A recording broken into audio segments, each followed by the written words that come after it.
Welcome, friends, to the Dr. Pontificus podcast. I am your humble host, the eponymous Pontificus himself, overly emphatic voice of reason and compassion in this circus of chaos we affectionately call the American culture. In today's episode, I, Dr. Pontificus, will at last elaborate on one of my clever catchphrases: fight the good fight, but don't be a hater. And I'll explain why the progressive world is a better world for all of us. Enjoy.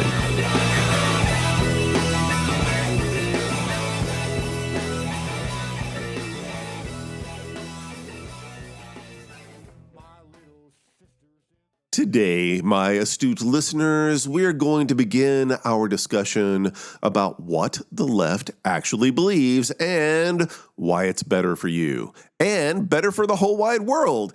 In this part, we'll also talk about how the left went wrong and how the rabid right took over America. So, I'm going to use the wonderful word progressive as an umbrella term, which includes liberalism, which again is a moderate center-left political philosophy promoting sensible reform and regulation, nothing radical about it, all the way to democratic socialists like me. Just like conservatism, there is a whole spectrum of thought within the progressive movement, and we don't always agree with each other about everything, and that is absolutely fine, because one of the things we do all agree on is the fundamental importance of diversity to, being human. So, what exactly are progressives progressing? Well, we are dedicated to the endless march from slavery to equality. We are trying to create a better world with less suffering and more life, liberty, and happiness for everyone, everywhere, bit by bit, 3 steps forward, 2 steps back, but inevitably onwards. That's progress. And this was started a long, long time ago by the great philosophers and spiritual avatars like Jesus and Buddha, who preach that everyone is intrinsically worthy. And eventually this gets codified, legalized into the whole concept of inalienable human rights, one of the most radical progressive revolutions in the history of humanity. That's right, I said it. Human rights are a woke left creation. If conservatives had their way, there would still be indentured servitude, and there still kind of is. So progressives are out to create a more caring society. I know it sounds completely crazy, but that's just because we've utterly inverted the ideas of sanity and insanity so that they've come to mean the opposite of each other. Now, I put it to you. This world of pain and conflict is not natural. It's not our world. It's the alpha's world, the way they want things to be, full of conflict and competition to feed their obsession with dominance and control. They drag us into their world, telling us it's how everything is supposed to be. Well, it's not. And it takes a physical, mental, and emotional toll on all of us, even the alphas themselves. Poor babies. So, what is the radical idea that progressives have to save the world? Balance of power. Too much power in too few hands leads to widespread suffering, economically, militarily, socially, culturally, all the suffering everywhere. Extreme inequality makes it totally worse and puts a strain on the whole society. So, what kind of balance are we talking about? First of all, balance between the needs of the individual and the needs of society. Now, we know what happens with extreme collectivism, loss of self-determination, self-expression, being able to choose your beliefs, your career, your love life, giving up your identity to serve some totalitarian police state, and no one is talking about that or wanting that or making that happen on the left. No one. As far as I can tell, the people who are most afraid of authoritarianism are the ones bringing it about.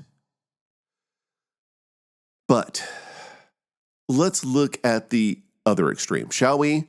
Toxic individualism. A clash of people with competing motives and intentions, oblivious to each other's needs or well-being, and the waste of time and energy, and the toll of health it takes on everyone involved, eventually ending up in the tyranny of the strong against the weak, a wasteland of victimization. Well, guess what? That's pretty bad too. And that's where America is going right now. So, to be clear, too much collectivism, bad. Too much individualism, bad. Balance, folks, between the needs of the individual and the needs of society. It's not that hard, and it's certainly not that radical. Another area is balance between government and economic interest. Now, again, everyone knows the problems with big government, but we should also know the big problems that come from unrestrained business interests. Putting billionaires in charge. Remember, business is driven by the profit motive. In other words, greed. Government, on the other hand, is motivated by service. I'm a government worker, and that's what motivates me. When people in government are motivated by wealth and power, we call that corruption. When business people are motivated by wealth and power, well, we just call that business. They're just doing business. And despite this, the progressive movement isn't talking about eliminating business, just regulating it in order to protect society from the abuses of power that come from an economic system based explicitly on selfishness. Again, it's all about balance, people. So just calm down. It's going to be okay. Now, one thing that progressives understand is the influence of the cultural environment on human nature. We are not a bunch of self-contained individuals creating our own little isolated worlds, making our own decisions based on nothing but our own interests. It is, in fact, impossible for any of us to be truly independent. And that, my friends, is a very good thing. Humans were not built to be alone. We need each other, and we are surrounded and penetrated by a shared culture. All the images, the role models, the landscapes of our cities and towns, our entertainment, the messages that bombard us through media, the traditions we keep, the ones we discard, the words we use, all these things impact our values and our behaviors, whether we're conscious of it or not. Everyone knows this. You are affected by the space you are in. Hell, one of my main jobs as a teacher is to set up a classroom culture. The way I decorate and arrange my room, the lighting level, the music I play between classes, but most of all, the emotional atmosphere, the attitude I bring. All of that can bring out the best in students, help them learn, grow, respect each other, and not act out. This is Classroom Management 101, folks. So, all we progressives are saying is that culture can cultivate the good or it can cultivate the bad. You can make decisions on the collective level that bring out the best or the worst in people. You can increase their happiness or their misery through the environment. We can make the world and the people in it more humane. That's not social engineering. It's not even utopian idealism. It's just common sense.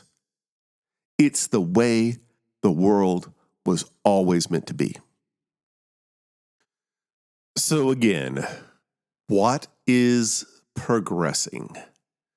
Why, nothing less than civilization itself. In fact, you could say that the whole purpose of civilization is to move away from settling differences through violence, away from the strong oppressing the weak, toward a world of peaceful coexistence, mutual regard, respect, and interdependence. That's what it means to be civilized. That's the big, scary world progressives are working towards. So what is the problem? We have everything we need to make this happen. Humanity has been putting the pieces in place for millennia. So let's start with one fundamental piece, the principle of justice, which says people should be protected from abuses of power and unnecessary suffering too. And I would say a lot of suffering is unnecessary. But not only that, justice explicitly states that everyone is fundamentally worthy of respect and dignity, and that is why we have inalienable human rights. All of us, not just the folks that look like you or believe the same things you do, everyone. That's justice. Which brings us right into the whole premise of democracy, which is a system designed to allow different people to participate in a mutual society without destroying one another. Listen, I know democracy is hard. Giving human rights to people you don't know or like or agree with is really, really hard. But we have to keep it together to be responsible for each other without putting some alpha in charge to keep us off each other's throats by scaring us into submission. We should be past that now. It's time to move on. It's time to grow up. The founding fathers thought we were ready. So, democracy is founded on mutual respect, being conscientious, considerate. That's what makes it work. Liberty is something you give to others, not just something you take for yourself. So we start with the ideal, the world of respect and justice we want, and we keep working toward it all the time, inch by inch, and stop telling me the world we live in now, with all of its conflict and suffering and insanity, is somehow natural and inevitable. We engineered this crazy, fucked up world, and we can work our way out of it. Keep moving it forward better and better as we go. That's the progressive way. So the question is then, how did we get here in this America? How did we go backwards from the vision of our founding fathers, backsliding into a world where racism and sexism and transphobia are a source of pride, where religious fundamentalism is on a crusade to take down science and take over the education system, where diversity is demonized and guns glorified? What the hell happened? Well, let I, Dr. Pontificus, tell you a story. You see, it's all conspiracy. Now, I know what you're thinking, and you are absolutely right. Conspiracy theories are all completely delusional. Delusions that the human mind creates to see patterns where they don't exist, connect dots with imaginary yarn into a web of meaning that isn't really there. It's all a fantasy designed to reduce the fathomless complexities of politics and economics and history into a simplified paradigm that somehow makes sense as the workings of a malevolent cabal of evil geniuses hell-bent on dominating the earth and its resources, right? Well, this conspiracy theory is no different. The story that I present to you, of course, is Nothing but the ravings of a lunatic. I, Dr. Pontificus. Since the dawn of civilization, progressive movements have always been a problem for the rich and powerful. From the kings of Mesopotamian city-states, Egyptian pharaohs, and on, every economy in every culture seems to turn into a pyramid scheme. I mean, literally. So, in the pyramid economy, you get a cut of the resources of everyone below you, which means if you're on the top, the very, very top, you have such unimaginable wealth and power that you literally see yourself as a god, completely unencumbered by ordinary human morality, able to do anything you want, whenever you want, with no negative consequences, utterly unchecked, living in a perpetual narcissistic wet dream. Must be nice. Or is it? To a mere mortal like I, Dr. Pontificus, this kind of power and privilege seems nauseating, unsustainable, and immoral. And to be sure, maintaining this level of inequality is really, really, really difficult. There are a lot of ways for the system to collapse in on itself. And of course, one of the biggest fears is rebellions by the slaves or serfs or peasants at the bottom of the pyramid because they outnumber you by an order of magnitude. Now, there are a lot of ways of dealing with this threat. Like imposing an iron will through draconian oppression, using religion to equate disloyalty to the elite with the threat of eternal damnation in the afterlife, distracting the population with bread and circuses, etc., etc., etc. But one of the most effective and efficient ways to deal with the ragged rabble is to pit them against each other. Make the oppressed go from an us versus them mentality to an us versus us. Genius, right? But, of course, none of this is real. It's just a rant. That's all. Don't take any of this seriously. But enough ancient history. Let's talk about America. So, I know you've all forgotten that the founding of America was itself a progressive revolution, explicitly enshrining human rights, justice, equality, general welfare in our Constitution, all progressive ideals, even if we don't live up to them. But the next big progressive movement happened between the war to end all wars and, of course, its sequel with the long tenure of Franklin Delano Roosevelt. Now, what allowed FDR to get so much done to strengthen public services, to regulate the economy, to alleviate poverty, establish Social Security, make the tax rates fair, to provide for the general welfare, as the Constitution says? What made it work was the huge capitalist mess called the Great Depression, where capitalism did what it always does, get so carried away with itself, with its endless, insatiable greed, that it crashes and takes the whole economy with it. Because capitalists cannot be trusted to do the right thing for anyone but themselves, ever.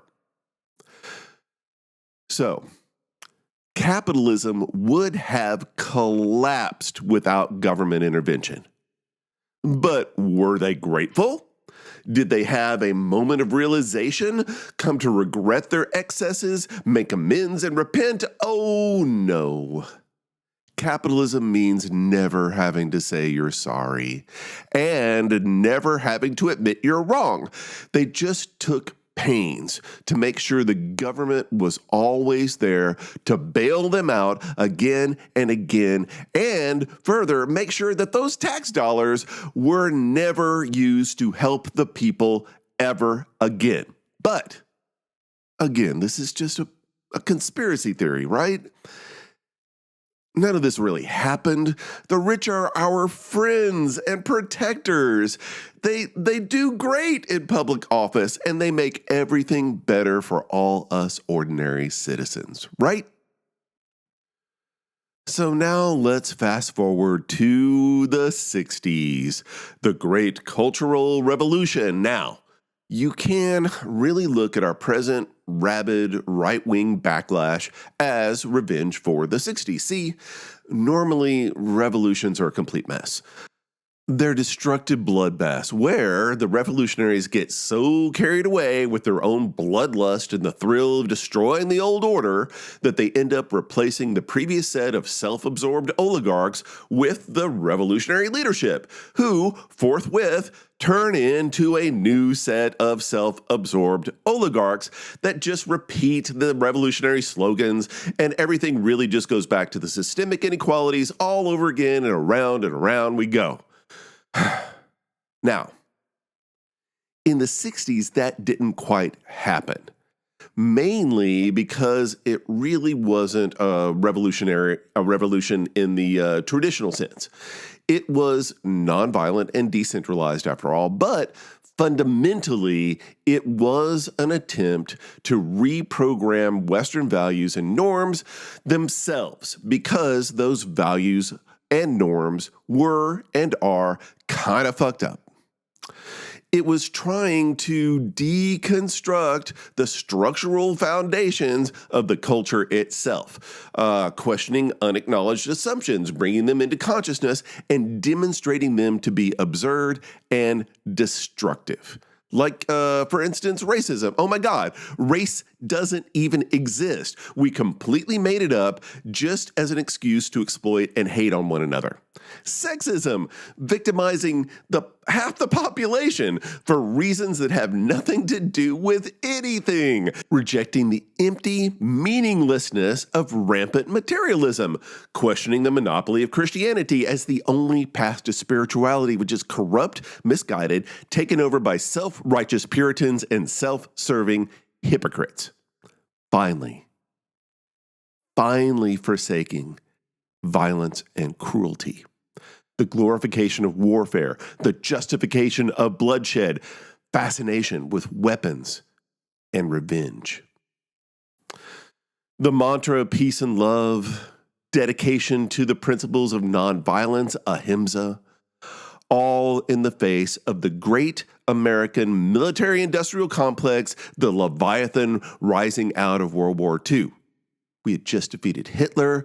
We were defeating the godless communist, surfing the wave of military victory and economic might, and yet the fear of nuclear apocalypse made us start to fear war itself. Had we really gone too far? Was it finally time to reverse course? Were we finally ready to forsake our addiction to violence? Then, of course, there was all the sex and drugs. Now, drugs were like the pill that revealed the matrix. It was the way to wake up from the social construction of reality, passed down for generations, the pablum of consumerism and mass marketing. And then there was the sexual revolution. Freedom from the long, dark ages of guilt and shame and repression that had terrorized our psyches for millennia, restoring women to their sexuality, their independence, their power, and all of this without falling into the lust for greed and prestige. They did it through music, of all things, tapping into the deep African soul of America, and it had very real impacts. Civil rights was real. Women's liberation was real. Environmentalism was real. Gay liberation, these things happened. They had an impact. They shifted the status quo. No, they didn't fix all the problems, but they made progress. And that's what it's all about. But again, don't mind me. Dr. Pontificus merely raves. This is all just a conspiracy theory.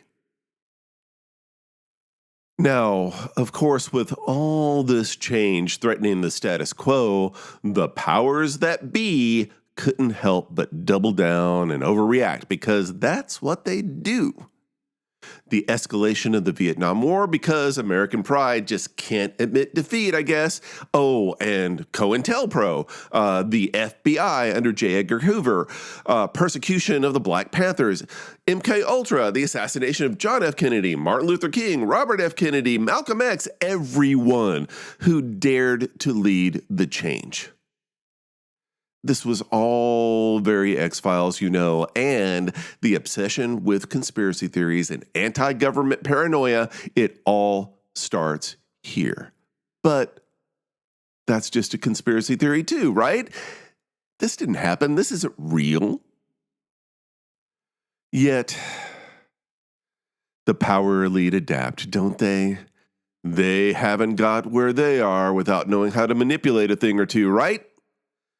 Oh, the strings that were pulled, the shell games played to bring everything back and make sure it never happened again. And it's working to a pseudo-fascist T. So, here's how it works. First thing to do is play on the hedonistic impulses of the movement, right? So, after all, how many people are really in it to change the world, or are they just in it for the sex, drugs, and rock and roll, baby?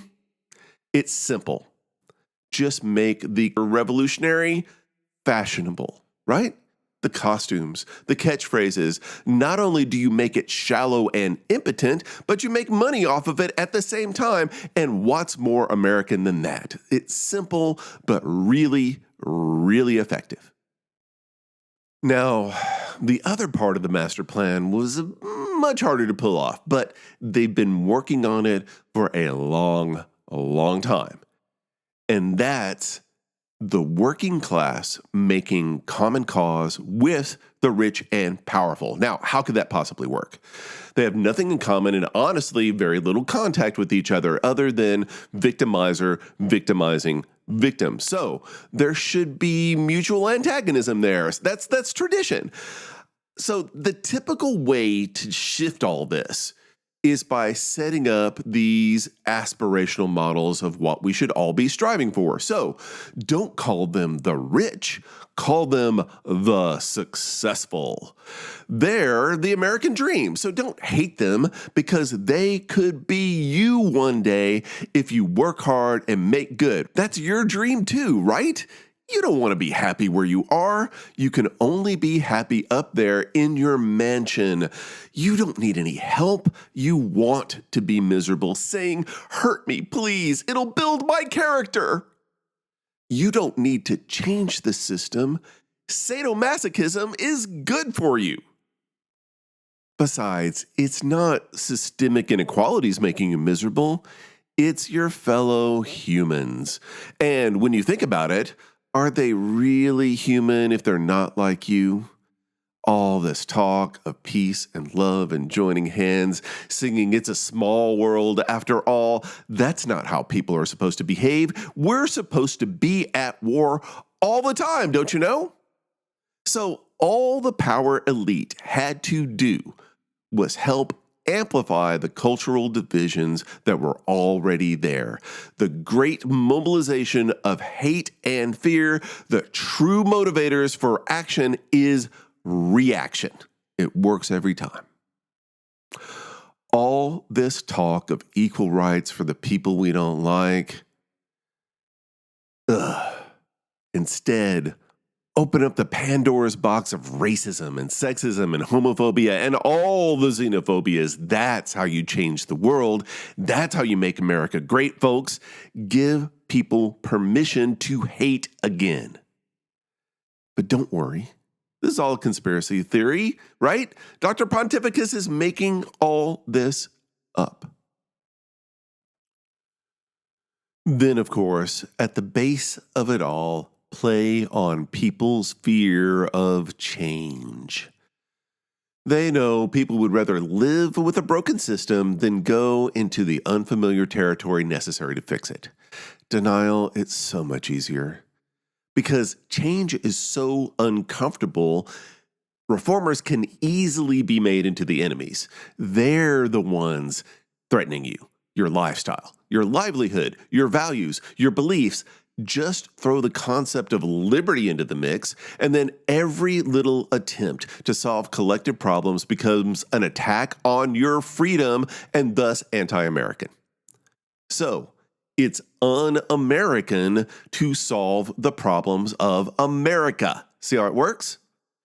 And out of this, you get this crazy coalition of haters. People who have few beliefs or interests in common, from libertarians to Christian fundamentalists, all unified by hating and fearing the agents of progress.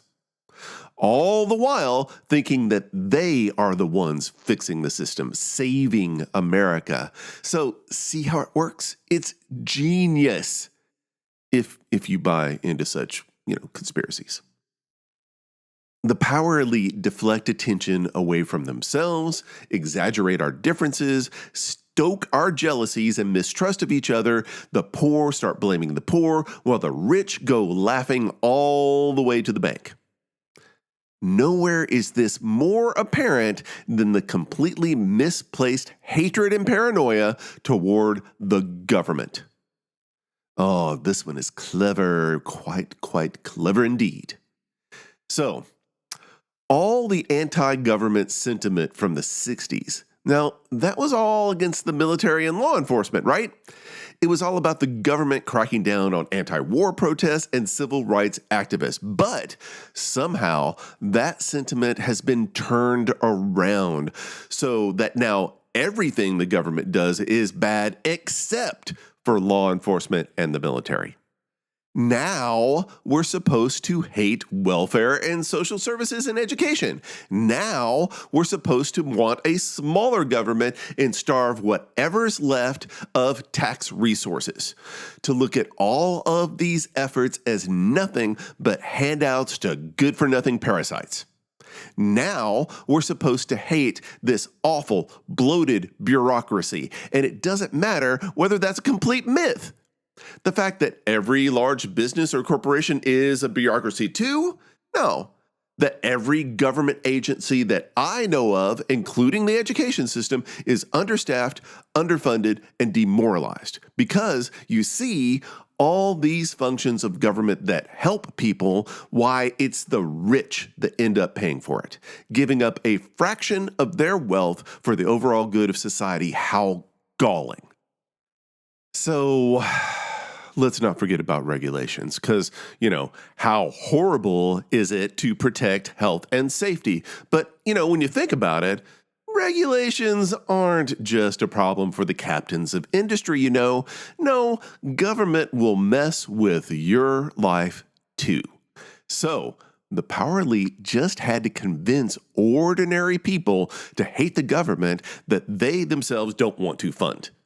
To get us to hate each other, to hate helping each other, to hate getting help even for ourselves.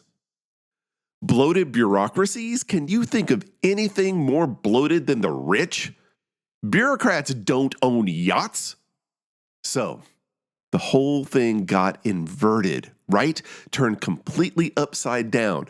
The oppressed became the oppressors, and the privileged became the poor, pitiful victims of government overreach. See how it works?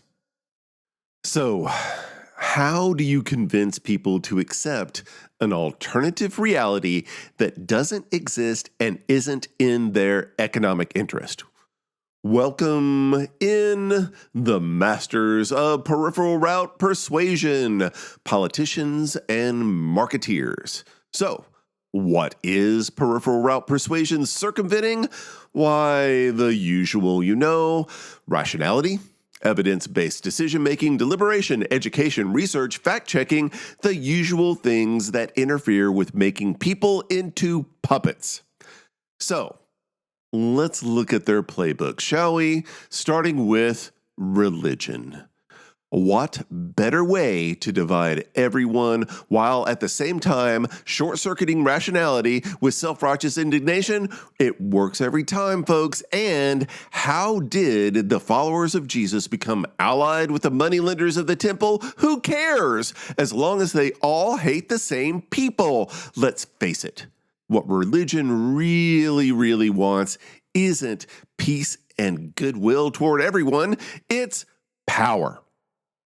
And everybody knows angry people are motivated people. Keep them mad and they'll believe anything. Ideological fanatics are all the same. Just point them at the enemy and watch them go at it.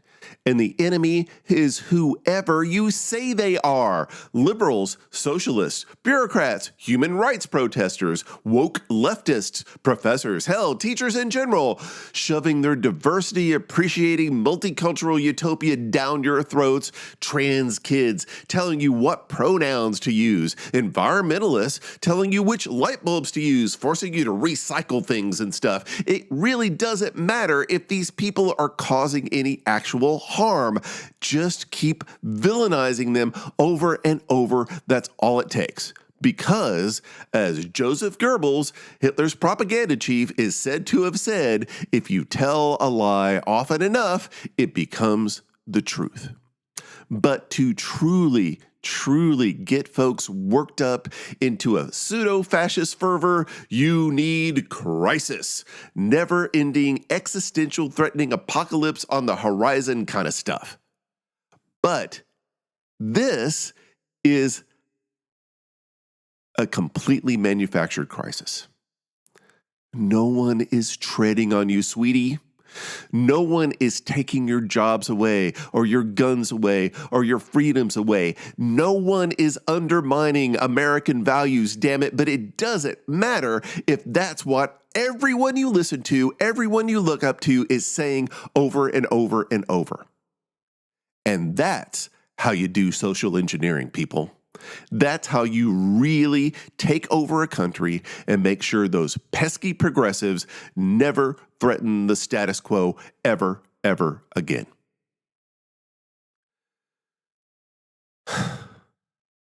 I'm sorry. I totally got carried away there. I know it's crazy. It could never happen in America, right? Nobody's controlling this. People are just, idiots. They're overwrought and emotional and short-sighted and narrow-minded. There's nobody encouraging them, rewarding them, amplifying their dysfunctional voices, right?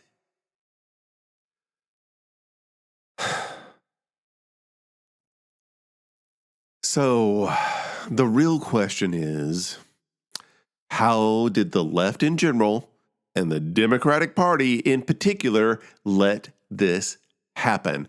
Where did the left go wrong? How did we not see this coming?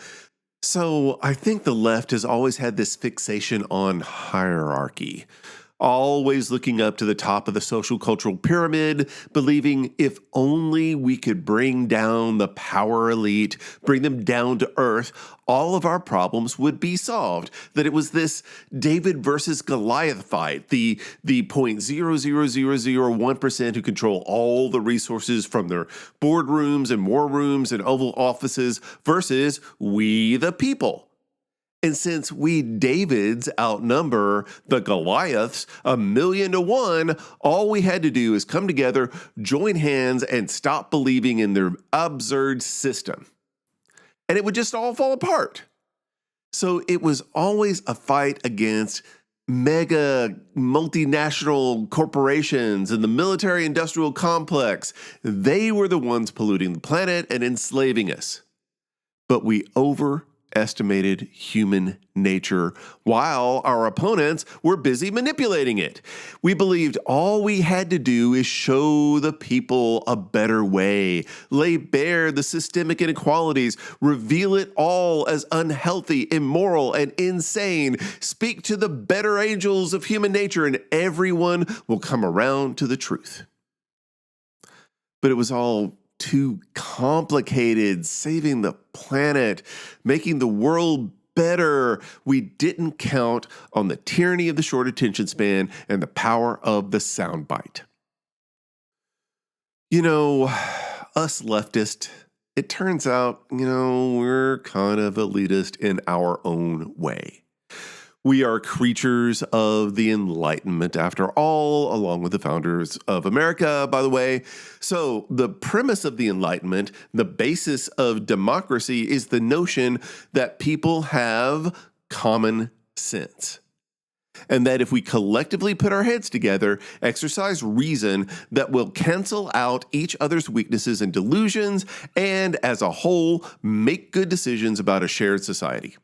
Elect sensible, qualified people to office, make good policy decisions, weighing evidence, using critical thinking skills, observing the inherent rights of people who are different or disagree with us. That reason will ultimately prevail, and oh my God, what were we thinking?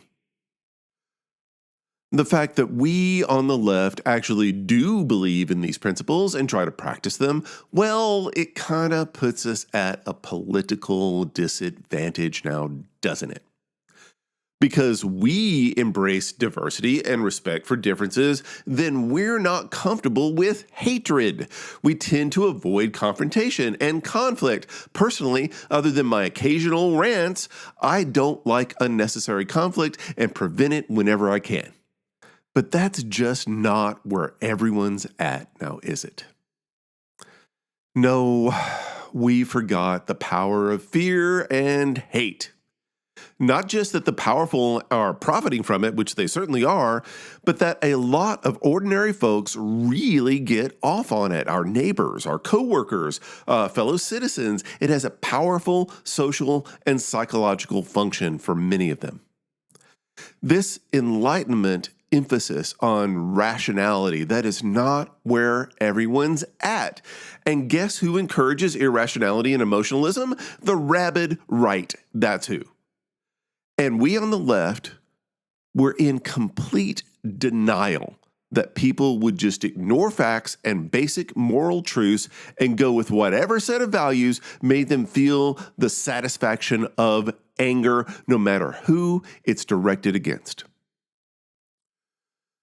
Furthermore, the left has been completely out-organized and outmaneuvered from the ground up, using the quirks of the electoral system to create an artificial majority where the will of rural citizens outweighs urban citizens, ethnic minorities silenced even in areas where they are strong, takeover of school boards and city councils, strategically establishing power in state legislatures during redistricting to gerrymander a permanent majority, stacking the judiciary with radical right-wing judges, using the electoral college to distort the popular vote. And they don't even need to do that now because they have a real majority now. The Democrats always playing from behind, always reacting, allowing the conservatives to socially construct an artificial narrative, too good and too honest and transparent to really use the tools of propaganda, even though we're constantly being accused of it. We allowed the right to demonize words like liberal, socialist, woke, words like diversity, equality, and inclusion, to take possession of words like liberty and freedom, hell, the word American itself, to paint all left-wing reforms as extremist, no matter how sensible. And they just kept repeating these talking points over and over. The entire AM radio band, nothing but Christian evangelism and right-wing talk radio, pummeling everyone in the vast open fields outside of urban airwaves. We let them play dirty politics without challenging them, without even noticing the long game the right has been playing for decades. We let them deny the whole fabric of reality by questioning empirical science, becoming anti-vaxxers and climate change deniers, dispensing with the basic rule of critical thinking, which is put your very own ideas to the test before you act on them. Meanwhile, the left fell into purism, allowed ourselves to be labeled as the czars of the politically correct, enforcing petty semantic litmus tests for who's righteous and who's not. Who cares if somebody says Merry Christmas? I'm not Christian, and I do. I love Christmas. And who on earth is going to use the word Latinx? Did you ask? What are we doing? We need to help formulate a path out of American decline. That's what people are really angry and afraid of. Come on, Democrats. You can't even field a credible opposition to a pseudo-fascist takeover of America? Enough is enough. And honestly, my astute listeners, that is enough for this episode. I, Dr. Pontificus, need to catch my breath. I, too, feel the pull of despair, this nagging worry that America is already too far gone. But then again, we have been here before. And our resilience is, as far as I can tell, still intact. So, in the next episode, my friends, moving forward. How to move forward. Until then.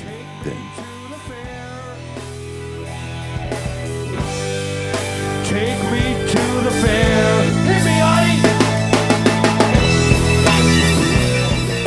And that's it for now, folks. I, the eponymous Pontificus, thank you for your kind attention.